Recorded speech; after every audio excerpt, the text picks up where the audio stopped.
100 सूबे बनाओ। सूबा बनाने का पूरा एक आईनी रस्ता है।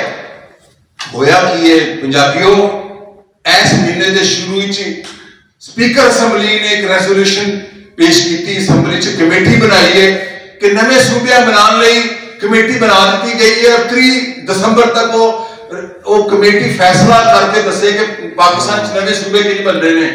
उस कमेटी 3 जड़े ने सिंधी ने, एक जड़े और तीनों सिंधी जड़े ने डायरेक्ट इलेक्शन नहीं आए। वो माइनॉरिटीज थे, जिवें सियासी जमातों के गुलाम उन्हें रखे जाते हैं माइनॉरिटी और रिजर्व सीट से। और एक जड़े स्पीकर असैम्बली साहब ने बेसिकली सांगड़े च रहते हैं। इन्हां दी शुगर मिलां भी उत्थे ही ने, सारा कारोबार भी उत्थे ही है, ज्यादा जिंदगी भी उत्थे रहते रहे ने। इन्हां दे बिजनेस भी सिंधियां नाल ही ने। इत्थे सिर्फ इलेक्शन लड़न आते हैं गुजर खान, और एक सिंधी डायरेक्ट इलेक्शन लड़के आए ने खुर्शीद शाह साहब। भी तुसीं सिंधी कहो कि असीं पंजाब नूं वंडना चाहते हैं। यह कमेटी जिहड़ी है यह गैर आईनी कमेटी है, आइन के मुताबिक नहीं। कोई आइन यह नहीं कहता कि कौमी असैम्बली की कोई कमेटी सूबे बनाने की सिफारिशात करे। इस कमेटी नूं तोड़न दा असीं मुतालबा करने हैं। पंजाब नूं वंडण लई इन्हां पंजाब की जागीरां नूं नहीं वंडना, इन्हां पंजाब के अंदर एक खंजर मारना है। तो मैं सिर्फ इन्नी गल करांगा कि पंजाबियों, जिवें इकबाल कैसर साहब ने कहा कि तुसीं 5वीं तक पंजाबियों नूं पढ़वा दिओ।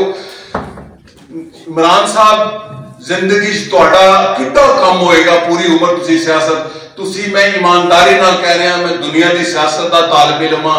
तुसी अज वजीर आला साहब नूं 2 काम कहो, एक तो इस रेजोल्यूशन की मुखालफत करन, यह इमीडिएट पोलिटिकल इशू है चूंकि यह आइन के खिलाफ है। पंजाब से नहीं सिर्फ दूजा काम तुसी कर जाओ, तुसी जिन्नियां भी यूनिवर्सिटियां बना लो, पंजाबी यूनिवर्सिटी बनाओ, गुरु नानक, लेकिन अगर तुसी पंजाब नूं 5वीं तक तालीम देगे और तुहाडी कमेटी करवा गए, तुसी इत्ते काम करो, तुहाडा ते परवेज अलाई साहब दा इस धरती दे सपूत ते सपूतरियां पाकिस्तान दी नहीं पंजाबी दुनिया की तारीख इस्लाम रहेगा। मैं सियासी गल नहीं कर रहा, मैं तुसी इतना बड़ा कारनामा कर जाओगे। मैं भी दसदा तुसी कोई इलेक्शन नहीं आ सकते ने पंजाब तो, जे तुसी पंजाबियों को उन्हां दी ज़बान और जिहड़ा मेमोराइज कीता गया है साडे नाल, सामने मेरे जे बंदे नूं ना पंजाबी बोलनी आंदी है, ना लिखनी आंदी है, ना पढ़नी आंदी है।